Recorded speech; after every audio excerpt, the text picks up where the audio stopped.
नमस्कार दोस्तों, स्वागत है आपका डीबी लाइव ब्रेकिंग में। मैं हूं समीर आत्मज मिश्र और मेरे साथ हैं अमलेंदु उपाध्याय। हरियाणा और जम्मू कश्मीर में विधानसभा चुनाव को लेकर सरगर्मी बढ़ती जा रही है। इस बीच खबर है, बड़ी खबर यह है कि ओलंपियन विनेश फोगाट, रेसलर विनेश फोगाट और बजरंग पूनिया ने मुलाकात की है राहुल गांधी से। उसके बाद कांग्रेस के महासचिव के.सी. वेणुगोपाल से मुलाकात की है।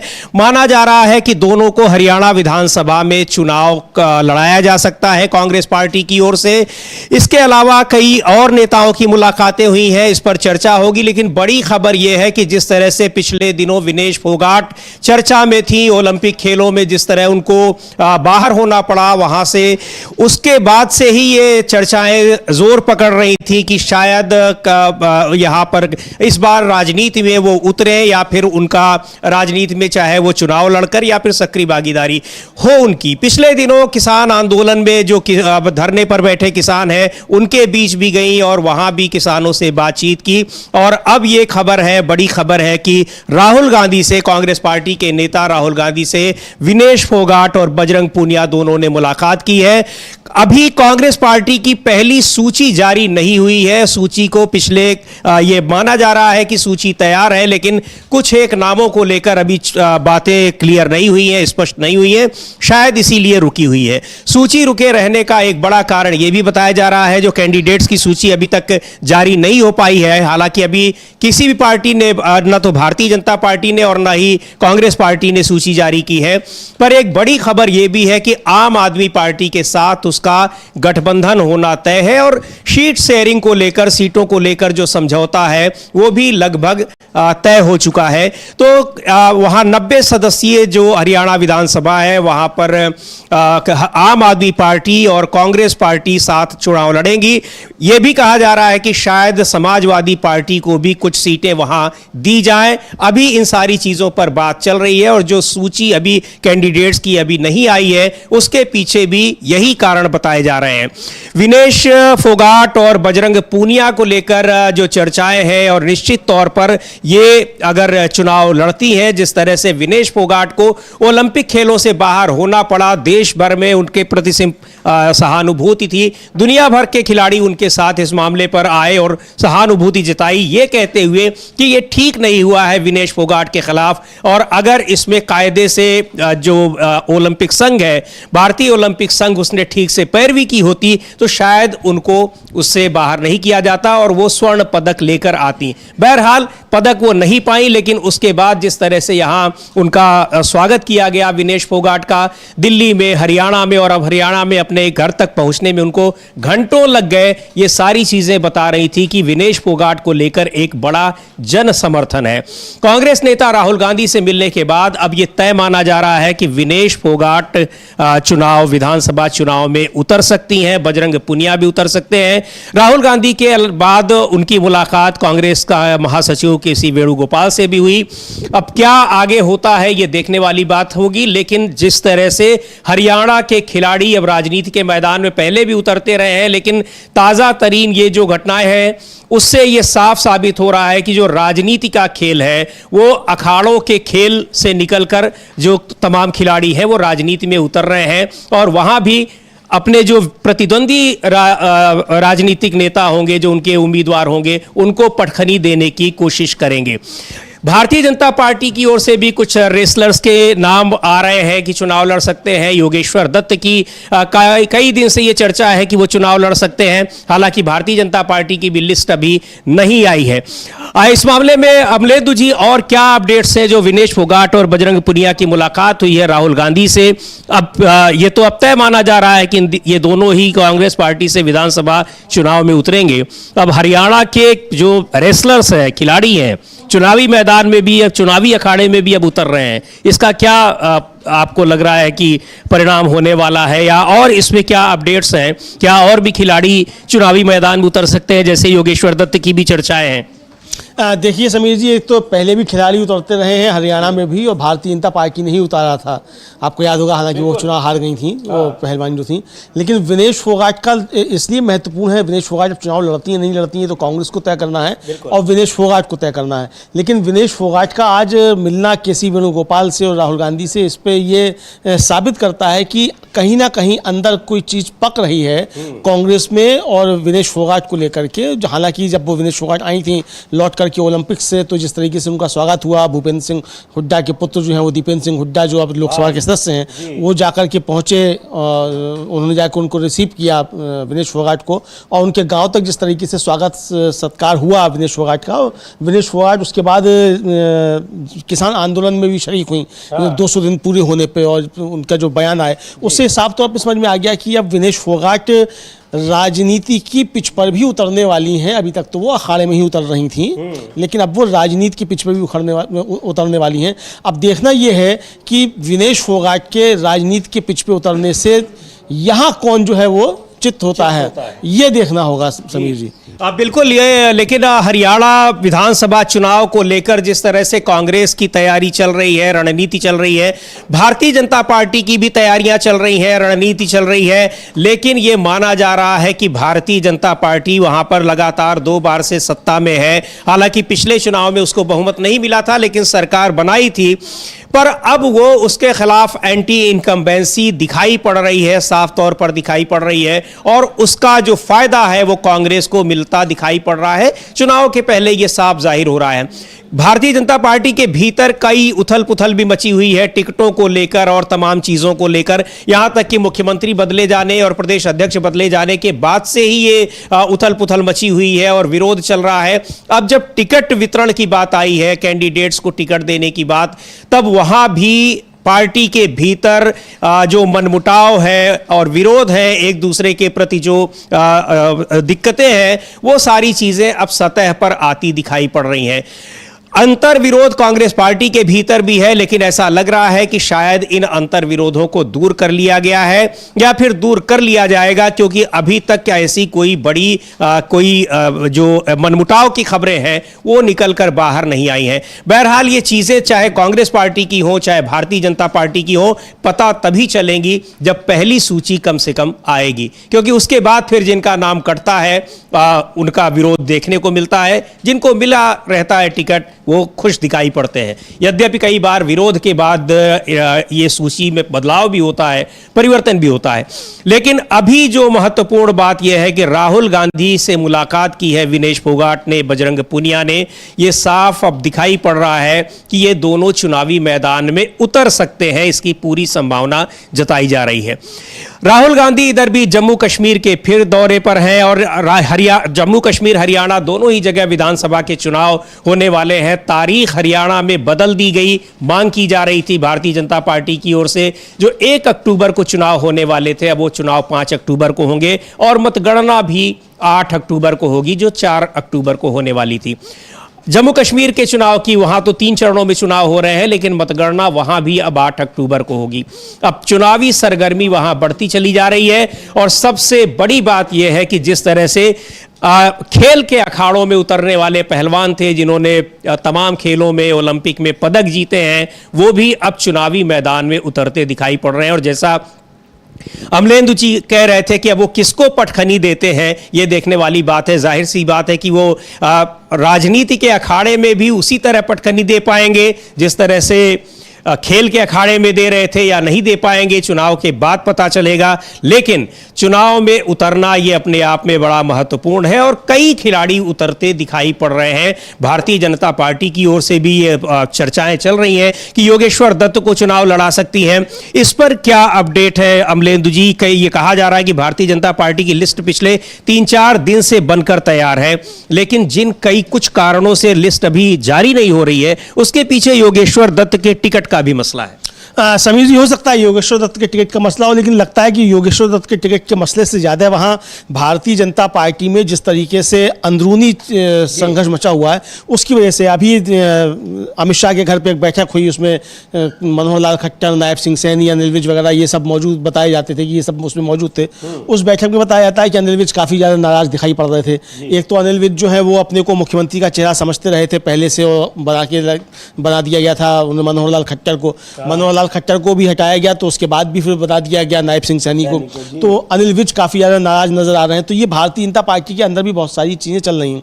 दूसरा है कि योगेश्वर दत्त को लड़ाने का भारतीय जनता पार्टी को फायदा होगा कि नहीं होगा। अब वो जो लड़ी थी फोगाट जो थी वो उनको लड़ाने का फायदा होगा कि नहीं होगा, ये है। इधर जो रणजीत सिंह चौटाला हैं, जो ओम प्रकाश चौटाला के भाई हैं, पहले कांग्रेस में होते थे, अब वो बीजेपी में हैं, उनको लेकर के खबरें चल रही हैं कि वो बीजेपी छोड़ के कांग्रेस में आना चाहते हैं। हालांकि उन्होंने साफ किया है कि वो बीजेपी में ही रहेंगे, लेकिन ऐसी सफाई तो बहुत रही होती है। चंपई सोरेन की भी हमने सफाई देखी थी, उन्होंने कहा था कि वो तो जेएमएम में ही रहेंगे और फिर यहाँ चश्मा ठीक कराने आ गए थे दिल्ली में। तो अब रणजीत चौटाला भी अपना चश्मा ठीक कराने के लिए कांग्रेस में चले जाएंगे या नहीं चले जाएंगे, वो एक बात का मसला है। लेकिन भारतीय जनता पार्टी के अंदर भी बहुत सारी चीज़ें अभी ठीक ठाक नहीं चल रही हैं, ये अभी समझ में आ रहा है समीर जी। तो उनकी लिस्ट इसलिए रुकी हुई है। दूसरा शायद उनको ये भी उम्मीद है कि कांग्रेस पहले अपनी कोई लिस्ट जारी कर दे, उसके बाद फिर वो अपने लोगों का करें, या अंतिम समय तक करें ही नहीं। चूंकि भारतीय जनता पार्टी में ये भी है कि जिस तरीके से लिस्ट तैयार होती है तो जो लोग नाराज होंगे उनको मौका ही मत दो कि वो जाकर के कहीं दूसरी के जाके प्रयास कर सकें।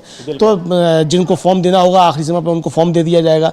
ये है, अब देखना ये है कि बीजेपी की रणनीति क्या है इस पे और कांग्रेस इस पे अपनी क्या रणनीति अपनाती है। बिल्कुल, और ये स्वाभाविक है कि जहां चुनाव हो रहे हैं, विधानसभा चुनाव हो रहे हैं, तो राजनीतिक दलों में उथल पुथल बची ही रहती है। एक पार्टी से दूसरे पार्टी में जाने वालों का भी तांता लगा रहता है। और शायद ये जब लिस्ट जारी हो, यद्यपि दोनों ही पार्टियां हो सकता है कि एक दूसरे का इंतजार कर रही हो कि पहले को लिस्ट जारी करें उसके बाद हम जारी करते हैं, ताकि कुछ फेरबदल करने हो, कैंडिडेट के हिसाब से अगर बदलाव करने हो तो उसको भी उसमें देखा जा सके, उसका संज्ञान लिया जा सके। लेकिन दो पार्टियों के भीतर जो आना जाना बना रहता है एक पार्टी छोड़कर दूसरी पार्टी के, ये चुनाव के दौरान बहुत सामान्य बात है। हरियाणा में भी ये स्वाभाविक तौर पर होना है, होगा ही, आगे भी अभी होगा।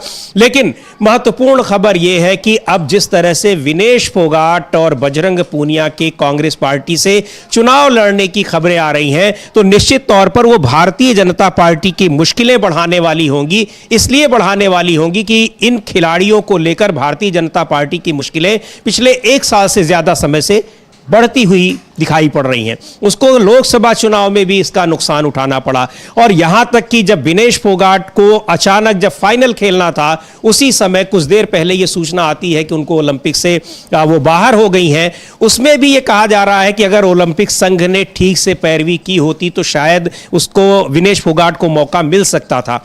अब क्या हो सकता था क्या नहीं हो सकता था, यह मामला कोर्ट में भी गया, लेकिन वहां से भी नहीं राहत मिली। लेकिन इस चीज को लेकर लोगों की जो सद्भावना है, सिंपैथी है, वो विनेश फोगाट के साथ है। और जाहिर सी बात है कि अगर ये वो चुनाव में लड़ती हैं तो वहां भी चुनाव में उसका नतीजा देखने को मिल सकता है। अभी तक ये कहा जा रहा था कि जब किसान आंदोलन में वो लोगों से मिलने गई पंजाब और हरियाणा के बॉर्डर पर, तब भी ये माना जा रहा था कि विनेश फोगाट राजनीति में चुनाव नहीं भी लड़ेंगी तब भी शायद वो कांग्रेस पार्टी के पक्ष में प्रचार करेंगी। लेकिन अब जिस तरह से कांग्रेस नेता राहुल गांधी और केसी वेणुगोपाल के साथ उनकी मुलाकात हो रही है, ये माना जा रहा है कि अब वो सीधे चुनाव में लड़ने की तैयारी कर रही हैं।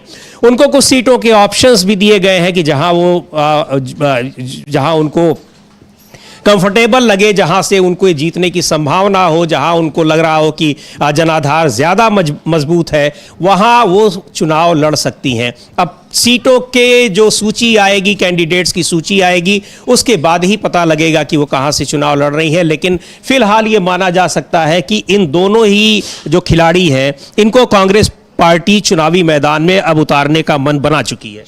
बिल्कुल समीर जी, कांग्रेस के महासचिव केसी वेणुगोपाल से विनेश फोगाट का मिलना और किसानों के आंदोलन में जाके पहुंचना, ये साफ तौर पर इशारा दे रहा है कि विनेश फोगाट की राजनीति में एंट्री हो रही है, डेब्यू उनका होने वाला है पॉलिटिक्स में।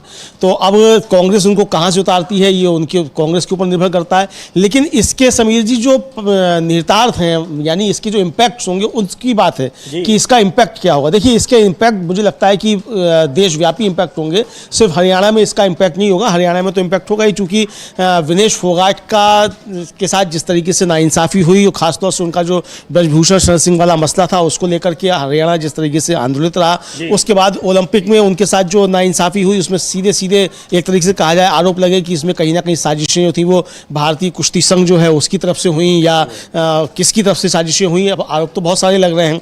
प्रधानमंत्री को लेकर के भी बहुत सारी बातें हो रही हैं कि उन्होंने एकदम से ट्वीट क्यों कर दिया कि बाहर होने पर, तो बहुत सारे सवाल उठ रहे हैं। तो यानी एक संदेश जीतने पर नहीं किया, तो एक संदेश ये जा रहा है समीर जी कि विनेश फोगाट के साथ जो नाइंसाफ़ी हुई या उनके साथ जो साजिशें हुई इसमें भारतीय जनता पार्टी का केंद्रीय नेतृत्व तो शामिल था।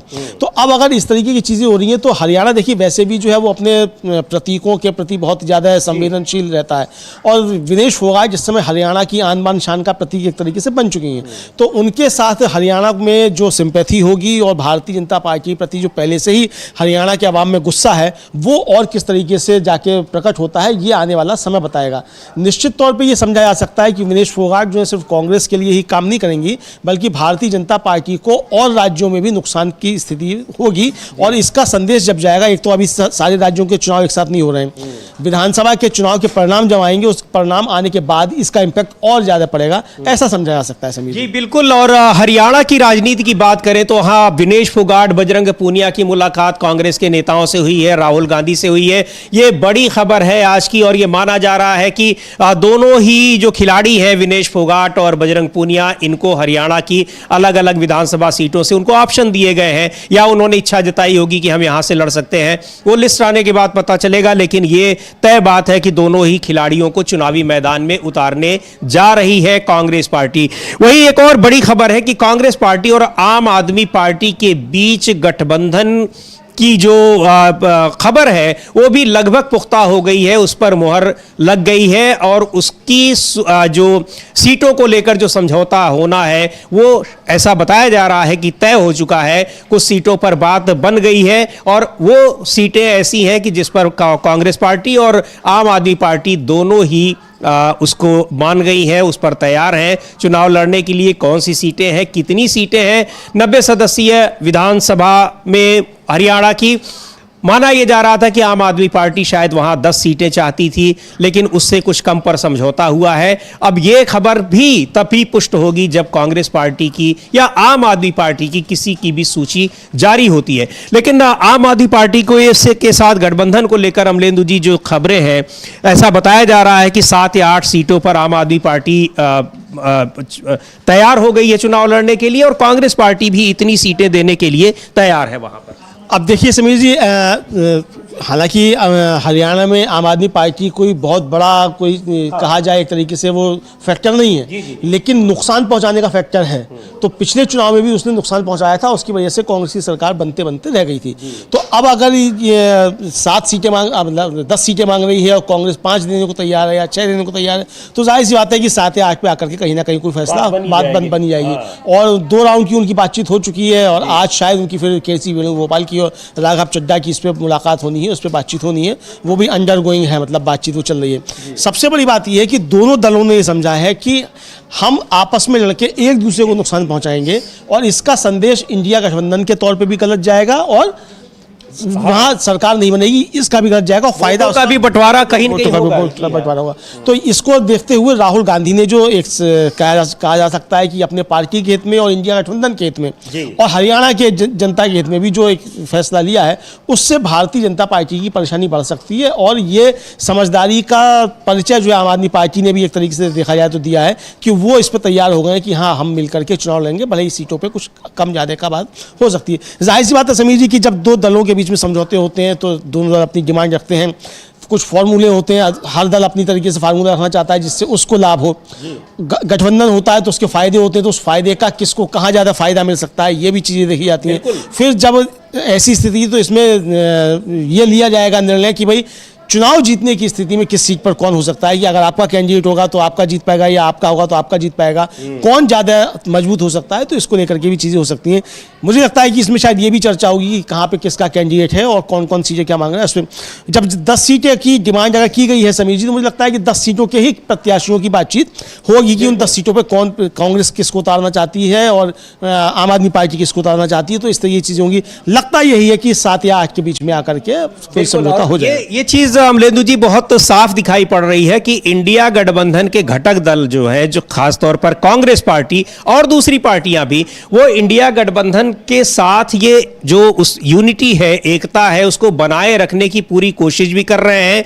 तमाम मुद्दों पर एक साथ भी हैं और जिन चुनावी राज्यों में जहां चुनाव हो रहे हैं वहां गठबंधन की स्थिति में भी किसी तरह के विवाद की कोई आशंका या संभावना अभी तक नहीं दिखाई पड़ रही है। ये उसको और मजबूती दे रही, चाहे वो जम्मू कश्मीर में नेशनल कॉन्फ्रेंस के साथ हो, चाहे हरियाणा में आम आदमी पार्टी के साथ जो संभावित दिखाई पड़ रहा है कि आम आदमी पार्टी के साथ गठबंधन कंफर्म हो गया है, वो साफ हो गया है, कितनी सीटों पर है वो बात स्पष्ट होनी बाकी है। लेकिन ये माना जा रहा है और ये भी कहा जा रहा है कि शायद वो समाजवादी पार्टी के लिए भी कुछ सीटें वहां उनकी भी मांग है और समाजवादी पार्टी को भी कुछ सीटें वहां दे सकती है कांग्रेस पार्टी, और ये बात भी लगभग तय हो गई है दोनों पार्टियों के बीच में। तो अगर ये चीज वास्तव में स्पष्ट हो जाती है और सहमति बन जाती है कि जो इंडिया गठबंधन के घटक दल हैं जहां वो मजबूत है वहां कांग्रेस पार्टी ने उनको टिकट दे दिया या उनको सीटें दे दी हैं, ये भी भारतीय जनता पार्टी के लिए बहुत मुश्किलों भरा हो सकता है। उसका कारण यह है कि भारतीय जनता पार्टी के जो मौजूदा घटक दल हैं उससे अलग हो चुके हैं या अलग कर दिए गए हैं या फिर वो अब गठबंधन करने की स्थिति में नहीं है, और भारतीय जनता पार्टी इस मामले में भी घिरी हुई है कि वो अपने घटक दलों के साथ किस तरह का व्यवहार करती है। तो जाहिर तौर पर जो गठबंधन की स्थिति बनती दिखाई पड़ रही है वो गठबंधन की स्थिति भी एनडीए गठबंधन के लिए यानी भारतीय जनता पार्टी के लिए मुश्किलों भरी साबित होने वाली। बिल्कुल समीर जी, काफ़ी ज़्यादा मुश्किलों भरी साबित होने वाली है। एक तो देखिए हरियाणा में उसके पास कोई गठबंधन का सहयोगी नहीं है।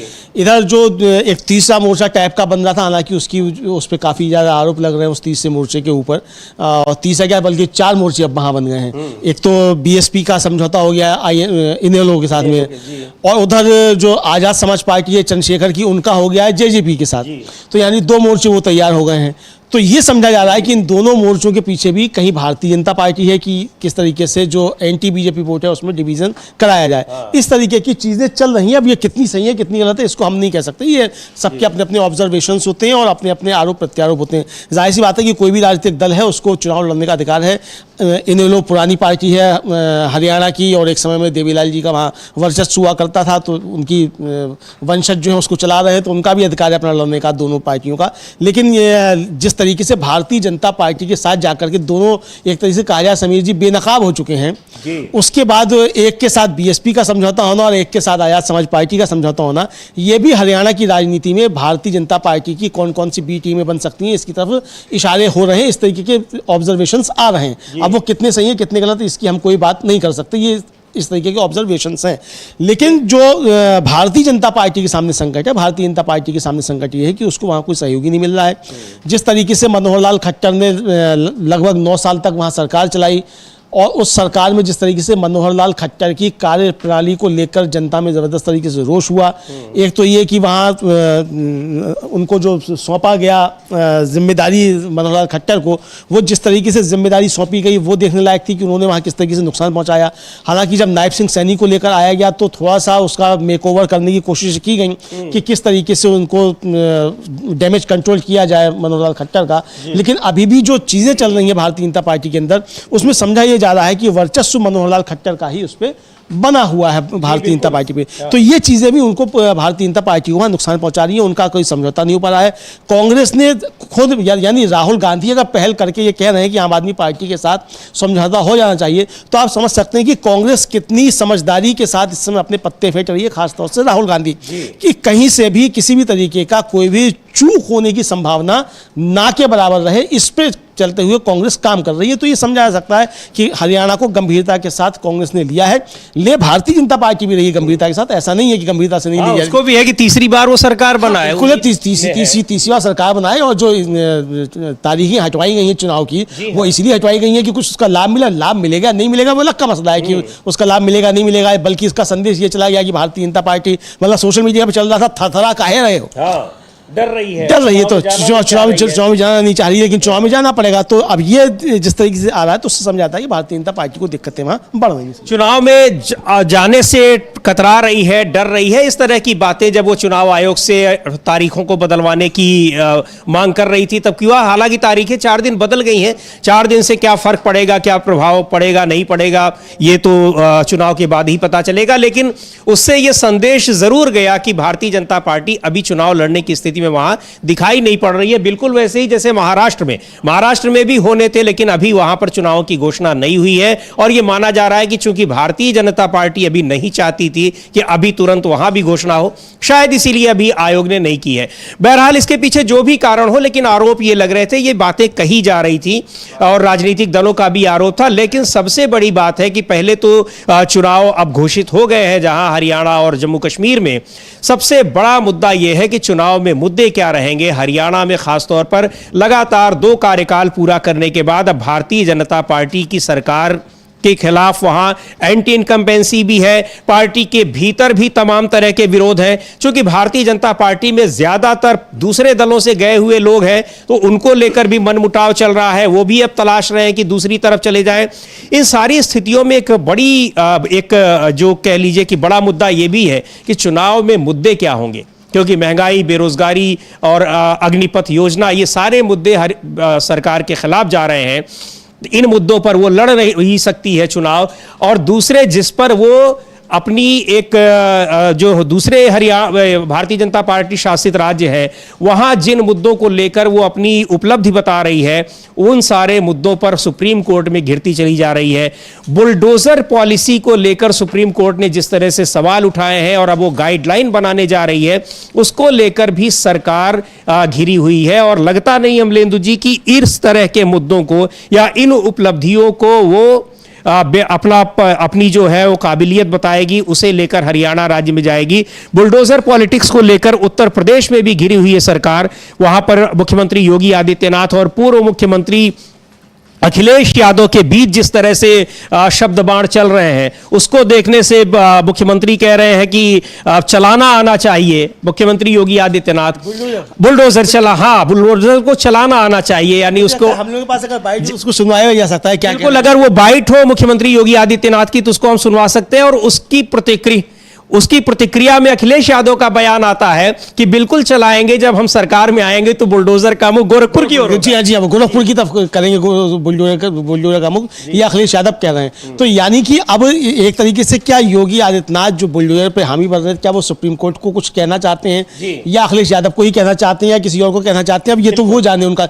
लेकिन उनकी मतलब सरकार जो है वो तो वहां जाकर सुप्रीम कोर्ट में कह रही है कि साहब हमने जो भी काम किए हैं बुलडोजर से वो विधि सम्मत किए हैं और पहले हमने नोटिस दिए और अपराधी कौन है और किस जाति या धर्म का, ये देख करके हमने काम नहीं किया है। तो अब अगर योगी आदित्यनाथ ये कहना, मुझे लगता है तो यही हलफनामा योगी आदित्यनाथ की तरफ से सुप्रीम कोर्ट में दायर कर दिया जाना चाहिए कि हम तो चलाएंगे बुलडोजर और ऐसे चलाएंगे, हमारा हाथ सेट है तो इसलिए हम चलाएंगे। तो अभी जो एसजी तुषार मेहता साहब हैं, क्या उन्होंने गलत बयानी कर दी है, गलत हलफनामा दायर कर दिया है, कोई दूसरा हलफनामा दायर किया था? लेकिन समीर जी, इसके से जो चल रहा है, दोनों के बीच में बातचीत चल रही है, मतलब अखिलेश यादव और योगी आदित्यनाथ के बीच में जो आरोप प्रत्यारोप कहिए या जो तंज कसे जा रहे हैं एक दूसरे के ऊपर, वो काफ़ी ज़्यादा मसालेदार समझे जा सकते हैं किस तरीके से वो सब चीज़ें चल रही हैं। लेकिन बुलडोजर भी एक हरियाणा में भी मुद्दा बनेगा, समझिए, ऐसा नहीं है। क्योंकि आपको याद होगा कि हरियाणा में भी जब बुलडोजर चलना था और हरियाणा और पंजाब हाई कोर्ट उसने सख्त आदेश दे करके वो बुलडोजर रुकवाया था, हालांकि कुछ जगहों पर चल चुका था, उसको बीच में ही रुकवाया था कि ये किस तरीके से। तो अभी बुलडोजर को लेकर जिस तरीके से सुप्रीम कोर्ट सख्त हुआ है, हरियाणा में भी वो मुद्दा बनेगा निश्चित तौर पर। बुलडोजर पे किस तरीके से भारतीय जनता पार्टी कर रही है, तो हरियाणा में बहुत सारे मुद्दे बनेंगे और भारतीय जनता पार्टी को इसके नुकसान भी उठाने पड़ सकते हैं। अगर लेकिन बुलडोजर बनता है मुद्दा, तो जाहिर सी बात है कि वो सुप्रीम कोर्ट में भी गिरी है और आरोप लगते रहे हैं कि बुलडोजर के जरिए राजनीतिक विरोधियों के खिलाफ कार्रवाई की जा रही है, इन सारे मुद्दों पर भारतीय जनता पार्टी ही घिरने वाली है और ऐसे मुद्दों पर उसको बहुत संभल कर चलना पड़ेगा, क्योंकि इस तरह के मुद्दों को जिन्हें वो उपलब्धियां बता रही थी लोकसभा चुनाव में, उसका खामियाजा उसको भुगतना पड़ा है, सीटों का नुकसान उठाना पड़ा है। 303 सीटें हुआ करती थी 2019 के लोकसभा चुनाव में भारतीय जनता पार्टी की, वो घटकर 240 पर आ गई हैं। तो निश्चित तौर पर यह नुकसान उसको इन्हीं सारी चीजों की वजह से हुआ है। अब दोबारा अगर वो इन चीजों को मुद्दे बनाती है, राजनीति में चुनावी मुद्दे बनाती है, तो शायद एक बार फिर उसे नुकसान उठाना पड़े। लेकिन बड़ा सवाल यही है कि भारतीय जनता पार्टी के पास और मुद्दे हैं क्या, क्योंकि तमाम मुद्दों पर उसको घेर रखा है विपक्ष ने, कांग्रेस पार्टी ने। वो चाहे पेंशन स्कीम का मुद्दा हो, चाहे अग्निपथ का मुद्दा हो, चाहे महंगाई बेरोजगारी का मुद्दा हो, बहुत सारे ऐसे मुद्दे, चाहे किसानों का मुद्दा हो। सबसे बड़ा मुद्दा तो ये है एमएसपी की मांग को, एमएसपी को कानूनी गारंटी बनाने की जो मांग हो रही थी किसानों की ओर से, वो अब तक नहीं मिली है। किसानों का आरोप है कि सरकार ने वादा खिलाफी की है, वादा करके उसको पूरा नहीं किया है, 5 साल बीतने जा रहे हैं। तो ये सारे मुद्दे ऐसे हैं कि जिन पर भारतीय जनता पार्टी घिरी हुई है और चुनाव में वो शायद इसीलिए लेट लतीफ़ी कर रही थी कि जितना ज़्यादा देरी हो चुनाव में उतना ही ठीक रहेगा। लेकिन चुनाव तो अपने समय पर होंगे ही, उसको बिना किसी कारण उसको ज़्यादा लंबा खींचा नहीं जा सकता है। तो अब 5 अक्टूबर को जब वहाँ चुनाव होंगे, उन स्थितियों में भारतीय जनता पार्टी के पास क्या मुद्दे होंगे और विपक्ष के जो मुद्दे हैं जिन पर वो सरकार को घेर रहा है, भारतीय जनता पार्टी की सरकार को, उसके पास उसका क्या जवाब होगा, ये देखने वाली बात होगी। और वहीं पर जो विनेश फोगाट और बजरंग पुनिया अब कांग्रेस पार्टी में कांग्रेस पार्टी के नेताओं से उनकी मुलाकात हुई है। ये माना जा रहा है कि दोनों को कांग्रेस पार्टी चुनावी मैदान में उतारने जा रही है। इन स्थितियों में विनेश फोगाट और तमाम जो महिला रेसलर्स हैं, पिछले 1 साल से जिस तरह से वो आंदोलन कर रही थी सरकार के ऊपर, और भारतीय जनता पार्टी के सांसद और रेसलिंग फेडरेशन के अध्यक्ष बृजभूषण शरण सिंह के ऊपर आरोप लगे, लेकिन उनके खिलाफ कोई कार्रवाई नहीं हुई। महिला खिलाड़ियों के ऊपर ही भारतीय जनता पार्टी के तमाम लोगों ने आरोप लगाए और बहुत ही कह लीजिए कि वो अशिष्ट किस्म के भी आरोप लगे। इन सारी चीज़ों में और उन स्थितियों में जब विनेश फोगाट चुनाव लड़ेंगी कांग्रेस पार्टी की तरफ से, ये भारतीय जनता पार्टी को कितना महंगा पड़ सकता है। निश्चित तौर पर ये महंगा पड़ने वाला है, क्योंकि ये सारी चीज़ें जब लोकसभा चुनाव हुए 2019 के लोकसभा चुनाव में भारतीय जनता पार्टी ने हरियाणा की सारी सीटें जीती थी, लेकिन 2024 के लोकसभा चुनाव में उसे 5 सीटों का आधी सीटें वो हार गई, कांग्रेस पार्टी ने जीती। तो अब विधानसभा चुनाव में भी वो नुकसान उसको होता दिखाई पड़ रहा है। तो ये सारी चीजें हैं जो चुनावी राजनीति को, वहां पर चुनाव को दिलचस्प बना रही है। लेकिन विनेश फोगाट और बजरंग पुनिया अगर कांग्रेस पार्टी की तरफ से हरियाणा विधानसभा का चुनाव लड़ते हैं, तो ये भारतीय जनता पार्टी के लिए एक और बड़ा सेटबैक होगा। अमलेंदु जी, बिल्कुल सेटबैक होगा। और ये खबर आ रही है समीर जी कि बजरंग पुनिया बादली से और विनेश फोगाट जुलाना से चुनाव लड़ेंगे। ये अभी खबर आ रही है, हालांकि अभी ये कोई आधिकारिक पुष्टि इसकी नहीं हुई है, लेकिन जो अब सूत्रों के हवाले से खबर है वो खबर ये है कि बजरंग पुनिया बादली से और विनेश फोगाट जुलाना से कांग्रेस के टिकट पर चुनाव लड़ेंगे। ये अभी अंदरूनी सूत्रों से खबर आई है कि विनेश फोगाट जुलाना से और बजरंग पुनिया बादली से कांग्रेस के टिकट पर चुनाव लड़ेंगे। अब मामला बहुत दिलचस्प होता जा रहा है हरियाणा चुनाव का। जी बिल्कुल। और ये दो सीटें बताई जा रही हैं बादली और जुलाना की, ऐसा माना भी जा रहा था कि इन्हीं सीटों से शायद ये लड़े। अब उसकी पुष्टि होनी बाकी है, लेकिन ये तय माना जा रहा है कि कांग्रेस पार्टी इन लोगों को इन्हीं सीटों से चुनाव लड़ाने जा रही है। लेकिन पूरे हरियाणा में की राजनीति में इसका प्रभाव देखने को मिलेगा, क्योंकि हरियाणा में कई खिलाड़ी हैं और खासतौर पर रेसलर्स जो हैं, उन्होंने देश दुनिया में नाम किया है। उन रेसलर्स ने पिछला एक साल जिस तरह से संघर्ष किया, दिल्ली में वो धरने पर बैठी रही, अपने सम्मान की लड़ाई लड़ती रही, लेकिन सरकार की जो बेरुखी थी, या बेरुखी से भी ज्यादा ये कहे कि सरकार ने उन्हीं को गलत ठहराने की एक तरह से कोशिश की। अब उसका नतीजा अमलेंदु जी लोकसभा चुनाव में भी देखने को मिला है और निश्चित तौर पर विधानसभा चुनाव में भी देखने को मिलेगा। देखिए समीर जी, लोकसभा चुनाव में आधी रह गई जी। और कहा यह जा रहा है कि अगर कांग्रेस में अंदरूनी गुटबाजी ना होती और एक दूसरे को नुकसान पहुंचाने की चीजें ना होती तो ये 8 सीटें वहां कांग्रेस जीतती। हाँ। और आज भी ये कहा जा रहा है कि जो अभी तक सर्वे आए हैं उन सर्वे सब में कांग्रेस को वहां काफी ज्यादा बढ़त दिखाई जा रही है। अब दिनेश फोगाट और बजरंग पुनिया के सीधे सीधे कांग्रेस के पिच पे उतरने से भारतीय जनता पार्टी को जबरदस्त तरीके से नुकसान होता हुआ दिखाई देगा और ये मुद्दा अब अंतर्राष्ट्रीय स्तर पर भी देखा जाएगा, क्योंकि विनेश फोगाट जो अंतर्राष्ट्रीय स्तर की खिलाड़ी हैं समीर जी, इसको समझा जाए। और विनेश फोगाट के मसले पे तो जो अंतर्राष्ट्रीय ओलंपिक संघ है उसने भी हस्तक्षेप किया था, आपको याद होगा कि उसका भी बयान आया था। तो यानी अब ये मसला जो है वो अंतर्राष्ट्रीय सुर्खियों में रहेगा और विनेश फोगाट अब राजनीति के पिच पर भी भारतीय जनता पार्टी से दो हाथ करती हुई नजर आएंगी। अब देखना यह है कि इस अखाड़े में कौन जीतता है कौन हारता है, या यहाँ भी कोई साजिश होती है नहीं होती है, वो एक बात की चीजें होंगी। लेकिन ये काफी दिलचस्प खबर जो है वो आ रही है समीर। चुनाव दिलचस्प हो गए हैं हरियाणा के, अब वहां पर बुलडोजर पॉलिसी भारी पड़ेगी या अखाड़ों की लड़ाई, राजनीतिक लड़ाई में जो बदल रही है वो भारी पड़ेगी, ये देखना होगा। लेकिन ये तय है कि हरियाणा की राजनीति इस बार काफी दिलचस्प होने जा रही है। एनडीए गठबंधन अपने गठबंधन को बनाए रखने के लिए संघर्ष कर रहा है, पार्टी के नेताओं को एकजुट रखने के लिए संघर्ष कर रहा है। दूसरी ओर इंडिया गठबंधन अपनी मजबूती को साबित करने की कोशिश कर रहा है। आम आदमी पार्टी और समाजवादी पार्टी के साथ गठबंधन के पूरे हो जाने की जिस तरह से खबरें आ रही हैं, अभी पुष्टि तो नहीं हुई है और निश्चित तौर पर लिस्ट आने के बाद कांग्रेस पार्टी की जब सूची आएगी तो इस बात की पुष्टि भी हो जाएगी कि वहां पर आम आदमी पार्टी के साथ और समाजवादी पार्टी के साथ उसका गठबंधन हो चुका है। लेकिन यह माना जा रहा है, जो खबरें अंदर से निकल कर आ रही हैं उससे यह पता लग रहा है कि सीटों को लेकर आम आदमी पार्टी के साथ भी समझौता हो चुका है और समाजवादी पार्टी को भी कुछ सीटें देने पर कांग्रेस तैयार हो गई है और समाजवादी पार्टी उसको लेकर मान गई है। लेकिन अब ये इस बात की पुष्टि तभी होगी जब या तो आधिकारिक बयान आएगा या फिर सूची जारी होगी।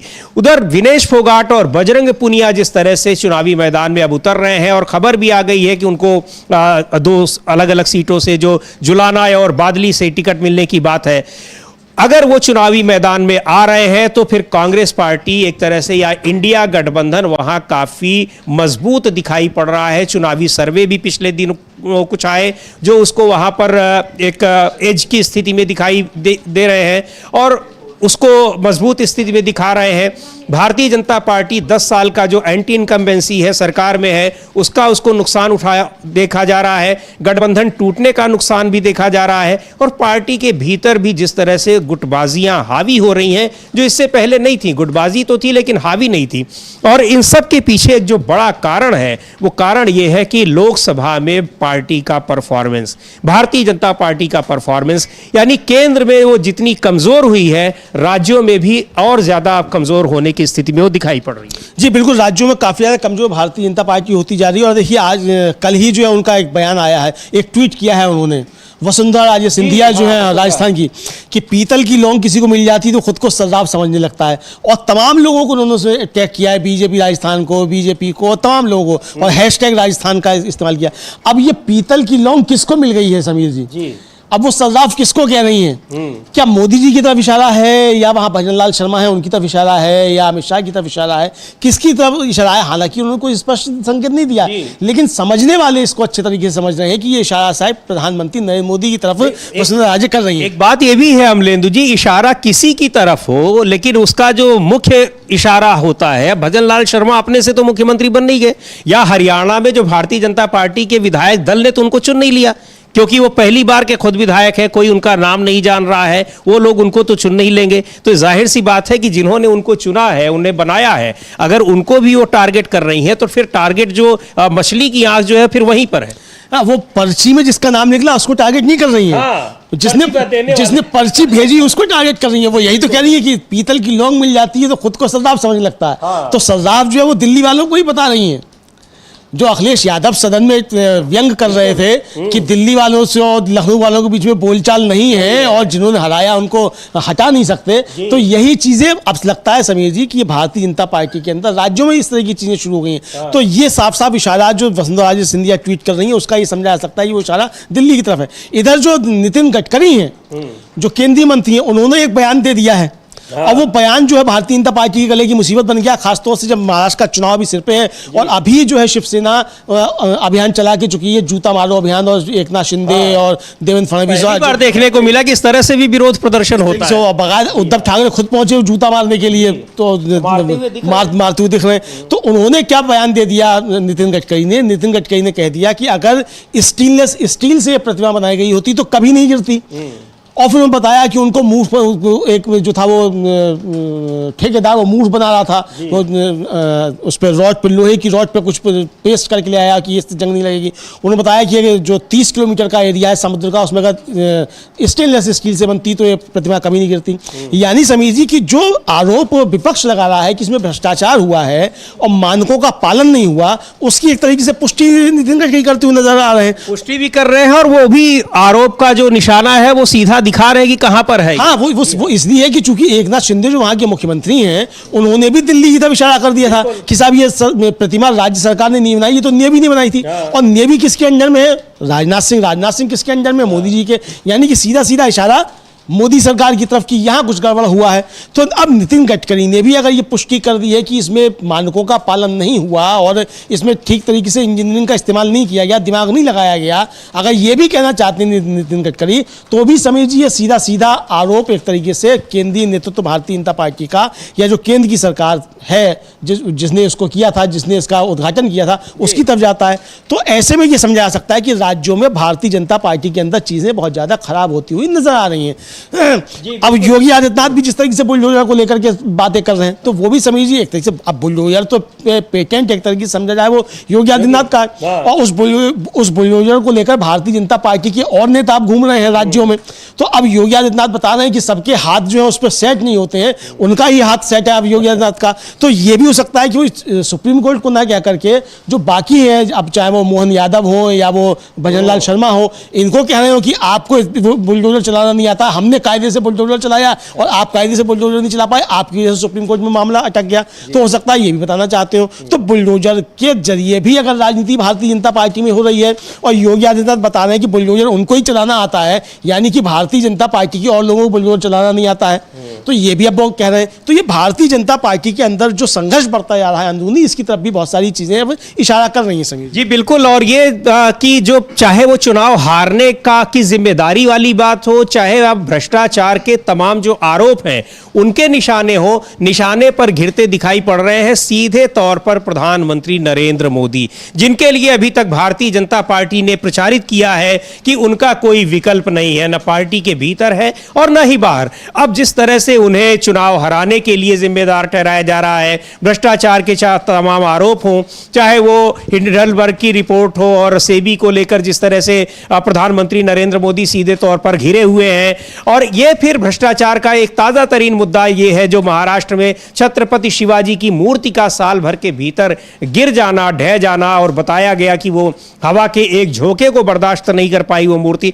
3600 करोड़ रुपए, 3600 करोड़ रुपए खर्च करके वो मूर्ति बनाई गई और वो 45 किलोमीटर प्रति घंटे की हवा नहीं बर्दाश्त कर पाई। ये अपने आप में बड़ी चौंकाने वाली बात है कि कितनी मजबूत चीजें उसमें इस्तेमाल की गई उसे बनाने में। और अब पार्टी के ही नेता, पार्टी के ही केंद्रीय मंत्री, पूर्व राष्ट्रीय अध्यक्ष, महाराष्ट्र के ही रहने वाले नितिन गडकरी बता रहे हैं कि अगर सही बात है कि वो कायदे से बनाई गई होती, उन्होंने नाम लिया कि स्टेनलेस स्टील से बनी होती, लेकिन कहने का मतलब तो यही है कि अगर वो सही तरीके से कायदे की चीज़ों का इस्तेमाल करके बनाई गई होती तो फिर उसके ढह जाने की, गिर जाने की नौबत ना आती। यानी विपक्ष जिस तरह का निशाना प्रधानमंत्री मोदी पर साध रहा है, भ्रष्टाचार के ये तमाम जो कारनामे हैं इनके केंद्र में प्रधानमंत्री को बता रहा है, उसी तरह की बातें या पार्टी के नेता भी प्रधानमंत्री नरेंद्र मोदी की ओर निशाना साधते हुए करते दिखाई पड़ रहे हैं।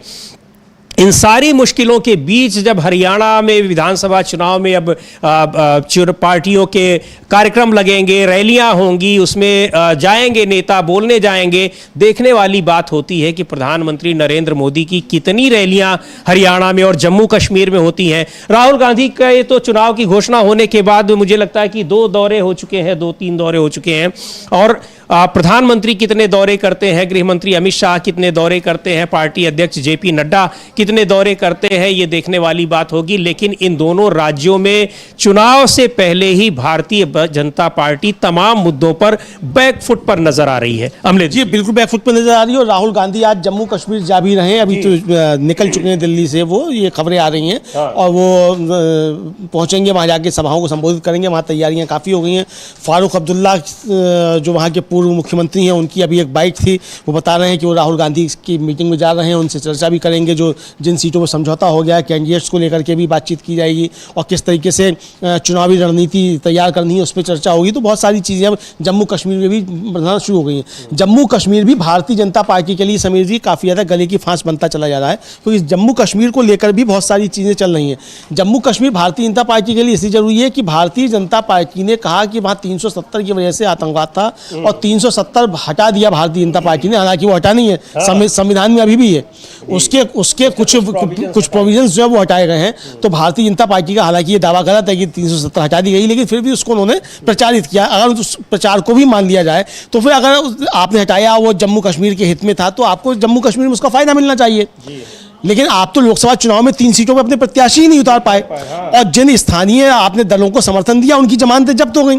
तो अब भी आप किस तरीके से वहां करते हैं। दूसरा, जो जम्मू खासतौर से एरिया है, वहां भारतीय जनता पार्टी में जिस तरीके का विद्रोह देखा जा रहा है, उनके कई बड़े नेता जो हैं वो इस्तीफा दे चुके हैं पार्टी से और खुल करके मैदान में भारतीय जनता पार्टी के खिलाफ खड़े हुए हैं और सीधे सीधे जेपी नड्डा, अमित शाह और नरेंद्र मोदी को इसके लिए जिम्मेदार ठहरा रहे हैं कि वहाँ जो कुछ नुकसान हो रहा है। तो अब देखना है कि भारतीय जनता पार्टी को वहाँ इसका फायदा कुछ मिलता है कि नहीं मिलता है। समीर जी बिल्कुल। और लेकिन हरियाणा में जिस तरह से अब खिलाड़ी कांग्रेस पार्टी की ओर जा रहे हैं, वहां चुनाव लड़ने की, उनको चुनाव लड़ाने की तैयारियां हो रही हैं, उन सारी चीजों को देखकर यह लग रहा है कि कांग्रेस पार्टी बहुत ही मजबूती के साथ, या इंडिया गठबंधन बहुत ही मजबूती के साथ वहां चुनाव लड़ रहा है। उसके अनुकूल परिस्थितियां पहले से भी हैं और सबसे बड़ी बात यह है कि गठबंधन को बनाए रखने और गठबंधन को मजबूत दिखाने की जो कोशिशें हो रही हैं, वो एक तरह से उसे और मजबूती प्रदान कर रही हैं। आम आदमी पार्टी और समाजवादी पार्टी के साथ गठबंधन की खबरें, ये माना जा रहा है कि सीट शेयरिंग का जो मुद्दा है वो हल हो चुका है, सीटें तय हो चुकी हैं कि किस पार्टी को कितनी सीटें देनी है, कहाँ कहाँ वो उसे लड़ना है। इसीलिए अभी तक कांग्रेस पार्टी की सूची भी जारी नहीं हुई है, इन्हीं कुछ मुद्दों पर अटकी हुई थी, ऐसा बताया जा रहा है। और विनेश फोगाट, बजरंग पुनिया के जिस तरह से अब कांग्रेस पार्टी से चुनाव लड़ने की खबरें आ रही हैं, वो भारतीय जनता पार्टी के लिए तो मुश्किलें पैदा ही कर रही हैं, लेकिन दूसरी ओर कांग्रेस पार्टी के लिए एक और उत्साहजनक खबरों के रूप में ये दिखाई पड़ रही हैं। सबसे ज्यादा महत्वपूर्ण बात यह है कि लोकसभा चुनाव से पहले जिस गठबंधन की भारतीय जनता पार्टी के नेता खिल्लियां उड़ा रहे थे, वो गठबंधन चुनाव हारने के बावजूद मजबूती के साथ बना हुआ है। यद्यपि उसने चुनाव, वो सत्ता में भले नहीं आए, लेकिन उन्होंने भारतीय जनता पार्टी या एनडीए गठबंधन को हराने में कोई कसर नहीं छोड़ी और भारतीय जनता पार्टी 303 सीट से जो 400 का दावा कर रही थी, 400 का टारगेट लेकर चल रही थी, वो 240 सीटों पर आकर सिमट गई। तो जाहिर सी बात है कि इसके पीछे सबसे बड़ी बात थी कि इंडिया गठबंधन की मजबूती और इंडिया गठबंधन के तमाम मुद्दे जिन पर वो चुनाव लड़ रही थी, और वो सारे मुद्दे ऐसे थे जो जनता से सीधे हुए, जनता के विभिन्न समुदायों से जुड़े हुए मुद्दे थे, चाहे वो अग्निपथ का मुद्दा हो, चाहे वो पेंशन का मुद्दा हो, किसानों का मुद्दा हो, या फिर वो ये ताज़ा तरीन जो मामला था जाति जनगणना को लेकर। ये सारी चीज़ें जो थी, इस पर भारतीय जनता पार्टी या एनडीए गठबंधन के नेता कोई जवाब नहीं दे पा रहे थे और इंडिया गठबंधन उनको घेर रहा था, जिसका नुकसान दिखाई पड़ा।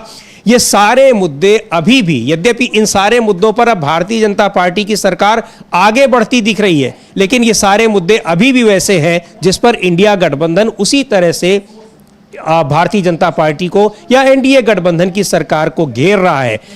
पेंशन योजना में जिस तरह से यूपीएस लेकर आई है सरकार, यानी यूनिफाइड पेंशन स्कीम, उसे एनपीएस से भी ज्यादा खराब कर्मचारी बता रहे हैं। मुझे नहीं लगता कि अग्निपथ योजना या यूपीएस योजना, इन सारे मुद्दों पर अमलेंदु जी भारतीय जनता पार्टी के पास कोई जवाब है, और विपक्ष यही मुद्दे, इन्हीं मुद्दों पर तमाम सवाल सरकार से पूछेगा। और समीर जी, ये अग्निपथ, हरियाणा के लिए अग्निपथ तो बहुत, जी हरियाणा के लिए अग्निपथ और ओपीएस दोनों और OROP, one nation one bank, ये तीनों मसले हरियाणा के लिए बहुत ज्यादा महत्वपूर्ण है। यानी जवान और किसान दोनों मसले जो हैं और युवा, ये तीनों मसले हरियाणा के लिए काफ़ी ज़्यादा महत्वपूर्ण हैं। भारतीय जनता पार्टी इन तीनों मसलों पर हरियाणा में घिरी हुई नज़र आती है। किसान खास तौर से काफ़ी ज़्यादा नाराज़ हैं और जिस तरीके से शंभू बॉर्डर पे उनका जमावड़ा है, वहाँ की सरकार ने रोका, उन पर अत्याचार हुए। और जो गृह मंत्री उस समय हुआ करते थे अनिल विज, उन्होंने बाकायदा उनका लोकसभा चुनाव के दौरान वीडियो वायरल हुआ, वो कह रहे हैं कि यहाँ गृह मंत्री के तौर पर मैं किसानों के ऊपर जुल्म हुआ उसकी जिम्मेदारी लेता हूँ। यानी कि एक तरीके से अनिल विज ने भारतीय जनता पार्टी को फंसा दिया ये कह करके। अब वो लोकसभा चुनाव में तो खैर जो हुआ वो हुआ, असली मसला तो अब विधानसभा चुनाव में आएगा कि यहाँ बदला भारतीय जनता पार्टी से किसानों को लेना है। और किसान समीर जी किसी एक जाति से बंधा हुआ नहीं है, तमाम जातियों के लोग उसमें, 36 जातियों के उसमें लोग हैं। तो ये किसान एक बड़ा समूह है और उसके साथ साथ जवान जो है, तो दोनों के साथ जो नाइंसाफ़ी हो रही है उसको लेकर हरियाणा में ये चुनावी मुद्दा निश्चित तौर पर बनेगा। और एक और बड़ा मुद्दा है समीर जी हरियाणा में, वो जो कबूतरबाजी कहलाती है कि किस तरीके से लोगों को विदेश भेज दिया जाता है बिना किसी वैध डॉक्यूमेंट के। उसमें तमाम लोगों की जान चली जाती है, उसमें तमाम लोग मिसिंग हो जाते हैं, वहाँ जाकर के उनसे और तरीके से काम कराए जाते हैं। अभी एक मसला आया था कहीं का, सऊदी अरब का था शायद, मुझे ध्यान पड़ रहा है, वो जो जिस बिल्डिंग में वो आग लग गई थी उसमें कुछ मजदूरों का हुआ था। तो इस तरीके का, हालांकि वो हरियाणा के मजदूर नहीं थे उनमें, लेकिन हरियाणा का भी इस तरीके के बहुत से आ रहे हैं। तो ये भी एक मसला बना हुआ, यानी कि अगर रोजगार होगा देश में तो लोग क्यों अवैध तरीके से विदेश जाएंगे रोजगार करने के लिए। और फिर कोई गारंटी नहीं होती पहुंच पाएंगे नहीं पहुंच पाएंगे, पहुंच जाएंगे तो वापस आ पाएंगे कि नहीं आ पाएंगे। जब इतनी सारी दिक्कतें हैं, इसका मतलब समीर जी रोजगार को लेकर बहुत ज़्यादा दिक्कतें हैं और रोजगार हरियाणा के चुनाव में भी एक बड़ा मसला बनने वाला है। देखना यह कि भारतीय जनता पार्टी इस मुद्दे की किस तरीके से काट लेकर के आ पाती है। बिल्कुल। और जिस तरह से अब हरियाणा में जो खिलाड़ियों का मुद्दा है, चूंकि वहाँ रेसलर्स जो है कुश्ती के खिलाड़ी हैं, विनेश फोगाट और बजरंग पूनिया, अब वो कांग्रेस पार्टी में शामिल होकर चुनाव लड़ने की तैयारी में है। कांग्रेस के बड़े नेताओं से, राहुल गांधी से, केसी वेणुगोपाल से उनकी मुलाकात हुई है। यह राजनीतिक सरगर्मी को और ज्यादा बढ़ाने वाली है हरियाणा में। और अब जब एक आध दिन के भीतर सूची जारी होगी, कैंडिडेट्स की लिस्ट जारी होगी, तो अपने आप पता लगेगा। लेकिन माना यह जा रहा है कि बादली और जुलाना से इन दोनों खिलाड़ियों को लड़ाने की बातें चल रही हैं, चुनावी मैदान में उतारने की बातें चल रही हैं।